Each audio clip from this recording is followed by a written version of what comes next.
الحمد لله كفى وسلام على عباده الذين اصطفى أما بعد. قال الله تبارك وتعالى في كلامه المجيد والفرقان الحميد بعد أعوذ بالله من الشيطان الرجيم بسم الله الرحمن الرحيم. يا أيها الذين آمنوا عليكم أنفسكم لا يضركم من ضل إذا اهتديتم إلى الله مرجعكم جميعا فينبئكم بما كنتم تعملون. وقال تعالى في مقام آخر ولا تخزني يوم يبعثون يوم لا ينفع مال ولا بنون إلا من أتى الله بقلب سليم. وقال تعالى في مقام آخر يا أيها الذين آمنوا قوا أنفسكم وأهليكم نارا. وقال تعالى في مقام آخر وأمر أهلك بالصلاة واصطبر عليها لا نسألك رزقا نحن نرزقك والعاقبة للتقوى. سبحان ربك رب العزة عما يصفون وسلام على المرسلين والحمد لله رب العالمين. اللهم صل على سيدنا محمد وعلى آل سيدنا محمد بارك وسلم. اللهم صل على سيدنا محمد وعلى آل سيدنا محمد بارك وسلم. اللهم صل على سيدنا محمد وعلى آل سيدنا محمد بارك وسلم. معزز سامعین کرام، ملت اسلامیہ کے عزیز نوجوانوں، بزرگان ملت، اللہ جل جلالہ و من والہ نے حضرت انسان کو ہدایت یافتہ کیا، اسے ایمان کی توفیق بخشی، اور اس توفیق کے بعد اسے خود اپنی ذات کا پابند بنائے. یہ حکم آ گیا کہ سب سے پہلے تمہارے لیے تمہاری اپنی ذات ٹارگیٹ ہے، موضوع بحث ہے، محنت کرنے کا میدان ہے. سب سے پہلے اور سب سے زیادہ جس چیز پر محنت کی جا سکتی ہے، کی جانی چاہیے، وہ آدمی کی اپنی ذات ہے. اپنی ذات سے بے خبر ساری دنیا کی فکر، یہ شریعت کا مزاج نہیں ہے. اپنی ذات کی فکر پہلے ہو کہ میں دیندار رہوں، میری زندگی میں دین باقی رہے، اللہ کے حکموں پر سب سے پہلے میں عمل پیرا رہوں، میرا عمل ہوتا رہے، اس کے بعد پھر دیگر چیزیں ہیں. اسی کو اللہ جل جلالہ و من والہ سورۃ المائدہ میں ارشاد فرما رہے ہیں یا ایھا الذین آمنوا علیکم انفسکم لا یضرکم من ضل اذا اہتدیتم. اے ایمان والو، تم اپنی فکر کرو، اور اگر تم صحیح راستے پر ہوگے تو جو لوگ گمراہ ہیں وہ تمہیں کوئی نقصان نہیں پہنچا سکتے. اللہ ہی کی طرف تم سب کو لوٹ کر جانا ہے، اس وقت وہ تمہیں بتائے گا کہ تم نے کیا عمل کیا. تو سب سے پہلی جو چیز محنت کی ہے، توجہ کی ہے، وہ انسانی اپنی ذات، کہ میں اپنی ذات میں دیندار رہوں، میری زندگی میں دین باقی رہے. سورۃ الشعراء میں اللہ تبارک و تعالیٰ ارشاد فرما رہے ہیں اور اس دن مجھے رسوا نہ کرنا جس دن لوگوں کو دوبارہ زندہ کیا جائے گا، اور جس دن نہ کوئی مال کام آئے گا نہ اولاد. ہاں، جو شخص اللہ کے پاس سلامتی والا دل لے کر آئے گا اس کو نجات ملے گی. تو یہ جو صحیح سالم طبیعت ہے، دل ہے، اللہ تبارک و تعالیٰ پر کے حکموں پر عمل کرنے والا جسم ہے، اس جسم کے ساتھ جو جائے گا وہ نجات پائے. ہمیں اپنی ذات کی سب سے پہلے فکر کرنی چاہیے، اور اسی کو اللہ تبارک و تعالیٰ قرآن عظیم الشان میں ایک اور جگہ ارشاد فرما رہے ہیں یا ایھا الذین آمنوا قوا انفسکم واہلیکم نارا. اے ایمان والو، اپنے آپ کو سب سے پہلے جو مخاطب ہے اللہ تبارک و تعالیٰ اس آیت میں، کہ آدمی کی اپنی ذات مخاطب ہو، اپنی ذات کی طرف دھیان ہو، توجہ ہو، اپنے آپ کو بچاؤ سب سے پہلے، اور پھر دوسرے نمبر پہ واہلیکم نارا، اپنے رشتہ داروں کو، اعزاء و اقارب کو جہنم کی آگ سے بچاؤ. اپنے اہل و عیال کو جہنم کی آگ سے بچاؤ. تو سب سے پہلے انفسکم، اپنی ذات، خود اپنی ذات کو بچاؤ. اور ایک جگہ اللہ تبارک و تعالیٰ قرآن عظیم الشان میں ارشاد فرما رہے ہیں وَأْمُرْ أَهْلَكَ بِالصَّلَاةِ وَاصْطَبِرْ عَلَيْهَا. اہل و عیال کو نماز کا پابند بناؤ، ان کو نماز کا حکم دو اور خود اس پر ثابت قدم رہو، خود نماز کی پابندی کرتے رہو. ایسے نہیں ہے کہ صرف ان کو حکم دینا ہے، ان کو جگانا ہے، ان کو بھیجنا ہے نماز کے لیے، اور یہ نماز چھوڑ کر پڑے ہوئے ہیں بستر میں، نماز چھوڑ کر لگے ہوئے اپنی مشغولیت میں، اور بچوں سے پوچھا جا رہا ہے نماز پڑھی نہیں پڑھی، آج نماز ادا کی نہیں کی، بچوں سے پوچھا جا رہا ہے اور خود نماز سے غافل ہیں، چھوڑے بیٹھے ہیں. یہ نہیں ہونا چاہیے. خود بھی پابندی رہے اور اپنی پابندی کے ساتھ اپنے اہل و عیال کو نماز کی دعوت دے. تو یہ تمام آیتیں بتا رہی ہے کہ سب سے پہلے ہماری اپنی ذات ہمارے ذہن میں رہنی چاہیے کہ میری ذات میں دین باقی رہے. اسی کو بہت درد بھرے انداز میں 23 جنوری 2025 کو گجرات کے تبلیغی اجتماع میں خطاب کرتے ہوئے حضرت مولانا ابراہیم صاحب دیولہ فرما رہے ہیں کہ جماعت تبلیغ 100 سال سے زیادہ وقت گزار چکی ہے اور 100 سال سے زیادہ وقت سے جاری ہے، مگر پھر بھی اب اپنی انفرادی زندگی بنانے کی فکر نہیں ہوئی ہے. کام بہت آگے بڑھ چکا ہے لیکن اپنی ذات اور انفرادی زندگی بنانے کی فکر نہیں ہوئی ہے. یہ سب سے بڑا روگ ہے. کیا فرما رہے حضرت؟ یہ سب سے بڑا روگ ہے. یہ ساری دنیا جہان کی فکریں ہو رہی ہے اور سب کا سوچا جا رہا ہے، نہیں سوچا جا رہا تو اپنی ذات کا نہیں سوچا جا رہا ہے، نہیں بنایا جا رہا ہے تو اپنی انفرادی زندگی نہیں بنائی جا رہی ہے.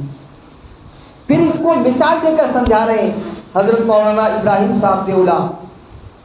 فرما رہے کہ آپ دیکھیے آپ جہاں جائیں گے آپ کو ملے گا کہ ہر جگہ اپنے فائدے کو سب سے پہلے رکھا جاتا ہے.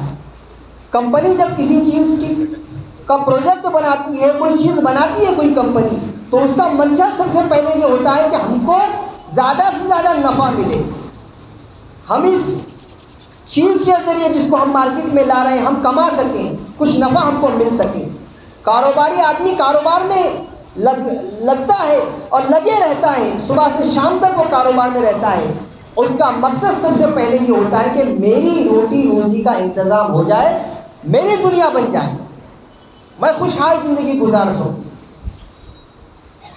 تو مولانا کہہ رہے ہیں کہ ساری چیزوں میں اپنی فکر ہو رہی ہے، اپنی ذات کی فکر ہو رہی ہے، اپنی انفرادی زندگی کی فکر ہو رہی ہے، لیکن صرف یہ ایک چیز، دینداری ایک ایسی چیز ہے، تبلیغ ایک ایسی چیز ہے جس کو انفرادی زندگی سے ہٹا کر سارے میں تقسیم کرنے کا جذبہ ہے. اس پر سوچنا ہے. اور یہ جو ایک نشہ چڑھ چکا ہے، ایک وقت کے بعد جب آدمی اپنا بہت سارا وقت اللہ کے راستے میں لگا چکا ہوتا ہے تو شیطان اس کو اپنے ڈاؤ کے مطابق گمراہ کر دیتا ہے، بے راہ کر دیتا ہے، راستے سے ہٹا دیتا ہے. اس کی چال بازیاں ہیں جس کو سمجھنے کی ضرورت ہے. ایک آدمی کام میں لگا ہوا ہے، اب شہرت کی چاہت اس میں آ گئی، چسکا لگ گیا مشہور ہو جانے کا، میں پاپولر ہو جاؤں، مشہور ہو جاؤں، لوگ مجھے پہچاننے لگے. لوگوں کی زبان سے جملے نکلے کہ بہت وقت لگائے ہوئے ہیں، بہت پرانے ساتھی ہیں. یہ جو مشہور ہونے کا جذبہ ہے، حضرت مولانا عمر صاحب پالن پوری علیہ الرحمہ فرماتے ہیں کہ مشہور ہو جانا مقبول ہونے کی علامت نہیں ہے. بعض مرتبہ ایک آدمی مشہور بہت ہوتا ہے لیکن وہ اللہ کے پاس مقبول نہیں ہوتا. تو کام کا مقصد اللہ کی یہ قبولیت ہے کہ میں جو کچھ کر رہا ہوں اسے اللہ قبول کر لے. مشہور ہو جانے کی جو چسکا ہے یہ نکل جانا چاہیے. اور فرمایا کام کرنے والوں کی دو زہر ہیں، دو زہر ہے جس کے ساتھ کام کرنے والے ہلاک ہو سکتے ہیں. ایک مال کی محبت، بہت نصرت ہے، اللہ کی بہت مدد ہے اس میں. ایک صاحب مجھ سے ملے، مجھ سے میں ذاتی اپنی بات بتا رہا ہوں، اور انہوں نے کہا کہ میں سال کے لیے نکلا تھا تو 2000 روپئے لے کے نکلا تھا. لیکن اب تک 40,000 روپے گھر بیچ چکا ہوں. وہ مجھے سمجھا رہے ہیں اتنی نصرت ہے اللہ کے راستے میں. تو یہ جو مال کی محبت ہے، مال کا چسکا ہے، یہ ہلاک کر دے گا. اور فرمایا بڑا ہونے کی محبت، میں بڑا بن جاؤں، مشہور ہو جاؤں، لوگ مجھے بڑکپن دیں، مجھے بڑا کہیں. الگ الگ القابوں کی چاہت ہوتی ہے کہ اس لقب سے مجھے پکارا جائے، اس نام سے مجھے پکارا جائے. اور جو ابھی آیتیں آپ کے سامنے تلاوت کی گئی، اسی سے ملتا جلتا مضمون حضرت مولانا عمر صاحب پالن پوری علیہ الرحمہ اپنے ملفوظات میں تحریر فرما رہے ہیں کہ یہ جو اپنی فکر چھوڑ کر پوری دنیا کی فکر ہو رہی ہے، سارا فسق و فجور، ساری بے دینی میری اپنی ذات میں ہے، اور میں میری فکر نہیں کر کے ساری دنیا کی فکر کر رہا ہوں. اس کے بارے میں حضرت فرما رہے ہیں کہ اللہ تبارک و تعالیٰ کبھی فاسق و فاجر سے بھی دین کا کام لے لیتے ہیں. کیا فرما رہے؟ بہت خطرناک اور کڑوی بات ہے، بہت خطرناک اور کڑوی دوا ہے. حضرت فرما رہے کہ اللہ تبارک و تعالیٰ کبھی کبھی فاسق و فاجر سے بھی دین کا کام لے لیتے ہیں. خود تو جائے گا جہنم میں، اس سے سینکڑوں جنت میں جائیں گے. میری ذات کی میں فکر نہیں کر رہا ہوں، ساری بے دینی میرے اندر ہے، سارا فسق و فجور میرے اندر ہے، اور میں پوری دنیا کی فکر کر رہا ہوں. تو فرمایا اس فسق و فجور کی وجہ سے، اس بے دینی کی وجہ سے یہ اکیلا تو جہنم میں جائے گا، لیکن اس نے جو محنت کی اور اس کی محنت سے جو لوگ کھڑے ہوئے، دیندار بنے، نیکوکار بنے، وہ جنت میں جائیں گے. تو اپنی ذات کی فکر پہلے ہونی چاہیے. اس جملے میں کہیں ہم نہ آ جائیں. بڑوں کی باتیں بہت بڑی ہوتی ہیں، بہت تجربے والی ہوتی ہے، پوری دنیا گھومے ہوئے لوگ ہوتے ہیں، اور ان کی جو ملفوظات، ان کی جو باتیں ہوتی ہیں، وہ بہت دور رس اور دور تک جانے والی باتیں ہوتی ہیں. حضرت نے دیکھا ہے معاشرے میں اس چیز کو کہ بہت سارے ہمارے احباب ہیں جو اپنی نجی زندگی میں، اپنی ذاتی زندگی میں، اپنی انفرادی زندگی میں بے دین ہیں، فاسق و فاجر ہیں، لیکن ایک چسکا لگا ہوا ہے بڑا ہونے کا، مشہور ہونے کا، جس کی وجہ سے ہلاکت کی طرف بڑھتے چلے جا رہے ہیں. حضرت مولانا حضرت ڈاکٹر اسرار احمد مفسر قرآن ہیں، بہت تلخ اور کڑوی بات فرماتے ہیں کہ ہماری اپنی زندگی کا یہ تجزیہ ہے، یہ ہمارا ماننا ہے کہ ہم چاہتے ہیں لوگ ہمیں دیندار کہیں، لوگ ہمیں دیندار کہیں، ہم کہلوانا چاہتے ہیں دیندار، دیندار بننا نہیں چاہتے. ہم خود دیندار بننا نہیں چاہتے، ہم صرف یہ چاہتے ہیں کہ لوگ ہمیں دیندار سمجھیں، لوگ ہمیں دیندار کہیں. یہ کہلوانا بہت بری چیز ہے، ہلاکت کی چیز ہے. اصل چیز ہے دیندار بننا. میری اپنی ذات میں دین رہے، میں اپنی ذات کا مکلف ہوں. اللہ نے مجھے میری ذات کا پابند بنایا ہے کہ میں اپنے بارے میں سوچا کروں. اسی لیے آپ دیکھتے ہوں گے جگہ بہ جگہ اللہ والے ایک سوئی میں بیٹھنے کا حکم دیتے ہیں. ایک سوئی میں بیٹھنے کے لیے کہتے ہیں کہ تنہائی میں کچھ گھڑی اپنے لیے نکالو اور ذرا سر جھکا کر سوچو کہ زندگی کہاں جا رہی ہے، کیسی گزار رہا ہوں، کتنی برائیاں میرے اندر ابھی بھی باقی ہے، اور کتنا زیادہ بے دینی والا ماحول میرے اندر چل رہا ہے. جب آدمی ایک سوئی میں سوچے گا، مراقبہ کرے گا، خود اپنی ذات میں جھانکے گا، تو معلوم پڑے گا کہ کتنے پانی میں. اپنے من میں ڈوب کر پاجا سراغ زندگی، تو میرا نہیں بنتا نہ بن، اپنا تو بن. ہمیں اپنی ذات میں جھانکنا ہے اور اس میں ٹٹولنا ہے کہ کتنی کمیاں ہیں اور کہاں یہ کمی رہ گئی ہے، اس کو پورا کرنا ہے. ورنہ شیطان موقع نہیں دیتا. چلتے رہو، اپنی ذات سے غافل ہو کے چلتے رہو. کتنی برائیاں ہو رہی ہیں، کتنے گناہ ہو رہے ہیں، کتنی خرافاتیں میری زندگی سے نکل رہی ہیں، اس کی پرواہ نہیں. اس کا اثر ہوگا. داعی کی ذات میں جب دین باقی نہیں رہے گا تو جس چیز کی وہ دعوت دے رہا ہے وہ بھی بے اثر ہو جائے گی، اس میں اثر نہیں رہتا. بہت سالوں سے میں محنت میں لگا ہوا ہوں، لیکن ایک بندہ بھی میں کھڑا نہیں کر سکا. کیوں؟ کیونکہ میں نے جھانکا نہیں اپنی ذات میں کہ کہاں کمی رہ گئی ہے، کہاں میں کم پڑ رہا ہوں، اس کے بارے میں سوچا ہی نہیں. ہونا چاہیے.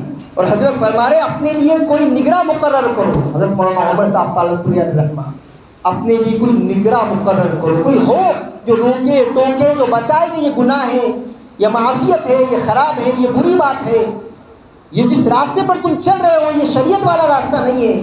کوئی بتا سکے، کوئی سمجھا سکے، تو اپنے لیے کوئی نگراں مقرر کرنا ہے جس کی نگرانی میں ہم رہ سکیں، جو ہمیں بلا تکلف روک ٹوک کر سکے، کوئی پابندی نہ ہو، کوئی جھجک نہ ہو کہ کیسے ٹوکوں کیسے روکوں، اس کو برا لگ جائے گا، وہ تو عہدے والا ہے، وہ تو سیٹھ صاحب ہے، وہ تو بہت بڑی پراپرٹی کا مالک ہے۔ یہ سارے جھمیلے اور رکاوٹیں نہ رہیں، ایسا کوئی نگراں ہماری زندگی میں ہونا چاہیے جو دھڑلنے سے ہمیں روک سکے، ٹوک سکے یہ غلط کر رہے ہو، یہ برا ہو رہا ہے، اس سے باز آ جاؤ، رک جاؤ۔ تو الحاصل ساری باتوں کا نچوڑ ہمیں اپنی ذات میں جھانکنا ہے، غور کرنا ہے، تدبر اور تفکر کرنا ہے، اور یہاں جو کمی ہمیں دکھ رہی ہے نکتہ چینی نہیں کرنا ہے، لوگوں کی خرابیوں کو اور ان کے عیبوں کو ٹٹولنا نہیں ہے، اپنی ذات میں غور کرنا ہے، اپنی ذات میں جھانکنا ہے، خود اپنے آپ کو سنوارنے کی فکر کرنا ہے، خود ہی کو کر بلند اتنا، خود اپنے آپ کو بلند کرنا ہے کہ ہر تقدیر سے پہلے خدا بندے سے خود پوچھے بتا تیری رضا کیا ہے۔